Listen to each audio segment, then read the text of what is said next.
지난 16일 한국교원대학교에서 열리기로 예정된 유보통합 공청회가 현장의 반발로 무산됐습니다.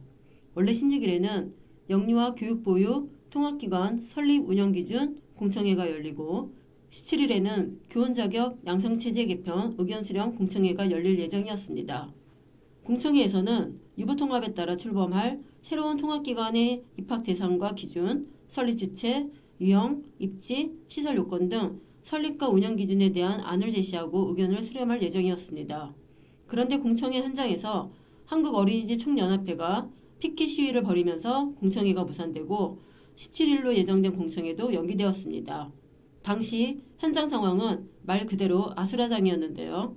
200여 명의 한국어린이집 총연합회 회원들이 피켓을 들고 공청회장을 점거하면서 거세게 반발하는 모습을 보였습니다. 왜냐하면 교육부가 공청회 4일 전인 12일 목요일 저녁에야 공청회 자료를 공개했기 때문입니다. 기밀로 유지하다가 갑자기 내용을 공개하니까 현장에서는 충분히 검토하고 토의할 시간을 주지 않고 교육부가 일방적으로 정책을 밀어붙인다고 비판할 수밖에 없는 거죠.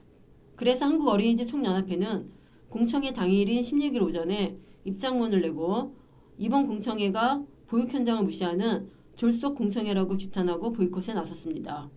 한국어린이집 총연합회는 공청회 자료 공개가 10일 저녁에야 급박히 이루어져 이해 관계자들이 충분히 내용을 파악할 수 없어 의견 개진이 어렵다는 점, 한국어린이집 총연합회와 소통 없이 교육부가 개별적으로 보육 분야 토론회를 섭외했다는 점, 현행 법률에 따라 적법하게 인정받고 있는 환경도 소급해 부정하고 불필요한 규제 대상으로 여기는 내용이 있다는 점 등의 이유로 교육부의 개편 방안을 반대한다고 말했습니다.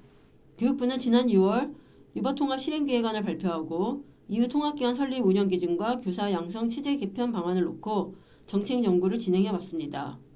이번 공청회는 개편 방안에 대한 로드맵을 제시하고 현장의 의견을 듣고자 마련된 것입니다. 개편 방안에는 기관의 유형과 운영 주체, 재산 요건, 신규 기관 설립 주체, 실외 놀이터, 면접과 공간 구성, CCTV 설치, 기본 운영 일수와 시간, 학급 편성, 입학 방식 등이 제시되어 있습니다. 이를테면 국공립 어린이집은 국공립이 아닌 공용으로 구분되고 어린이집 의무사항이던 CCTV 설치는 유치원에도 확대되고 통합기관 대상은 0세부터 5세까지로 하되 0~2세의 입학 방식은 입소 대기형, 3~5세는 추첨제로 한다는 내용입니다. 이러한 통합기관 설립 운영 기준에 대해 특히 가정어린이집의 반발이 거센데요. 왜냐하면 가정어린이집은 유보통합 설립 운영 기준 안에서 제시한 시설 설비에 대한 경과조치 내용과 면적 기준, CCTV 설치와 운영관리 기준을 적용하기가 어렵기 때문입니다.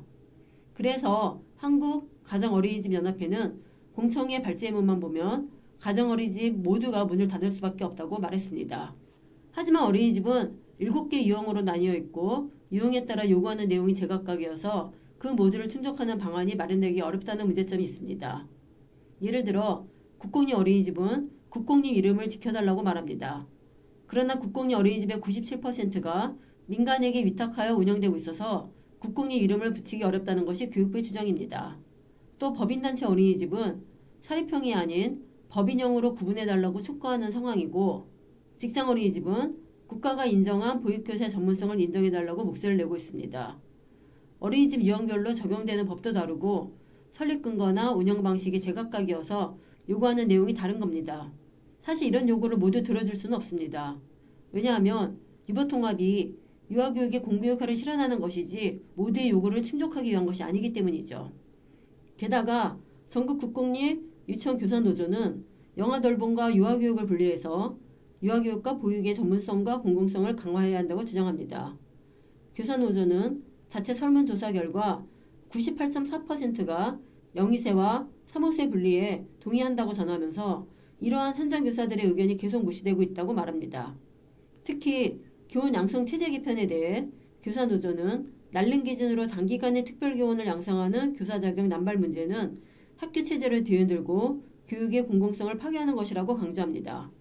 아이들의 발달 특성을 무시하는 무차별적 기관 통합, 교육과정 통합, 법 통합의 문제는 결국 아이들을 위한 것이 아니라 행정 편의와 무너져가는 대학과 사립기관 살리기에 아이들을 볼모로 이용하는 것이라고 주장합니다. 교사노조는 이런 식의 유보통합은 아무도 동의할 수 없다고 주장하면서 정책 중단을 촉구했습니다. 16일에 아수라장인 공청회를 바라보던 유아교육 관계자도 현장에 모인 모든 사람이 유보통합을 반대한다면서 이런 식의 유보통합은 그 누구도 받아들이기 어려울 것이라고 현장 분위기를 전했습니다. 유보통합 이해 관계자들은 저마다 입을 모아 이런 유보통합은 원치 않는다고 비판하는 겁니다. 교육부는 공청회를 거쳐 의견을 수렴한 후 연말까지 유보통합을 실행할 최종안을 마련하기로 했지만 공청회조차 열지 못하면서 일정에 차질이 불가피해졌습니다. 유보통합의 구체적 실행 방안을 놓고 각계의 의견이 첨예하고 윤석열 정부에서 중점 추진하던 교육개혁이 최근 비상계엄과 탄핵 정국 등 일련의 정치적 변수로 타격을 빚을 수도 있다는 점에서 차질이 생길 수밖에 없습니다. 구현희 교육부 대변인은 교육부 출입기자단 정례 브리핑에서 전체적인 종합방안을 올해 말까지 내려고 했으나 약간 지연될 수 있다면서 탄핵 정국 때문이라기보다는 논의가 더 필요해서 그런 것이라고 말했습니다. 하지만 아무리 많이 논의해도 의견 수렴은 거의 불가능할 것으로 보입니다.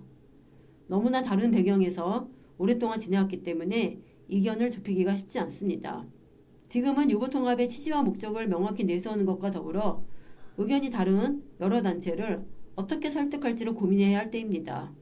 교육부는 무조건 밀어붙이면 된다는 식의 안이한 생각을 버리고 운영의 묘를 발휘해야 합니다.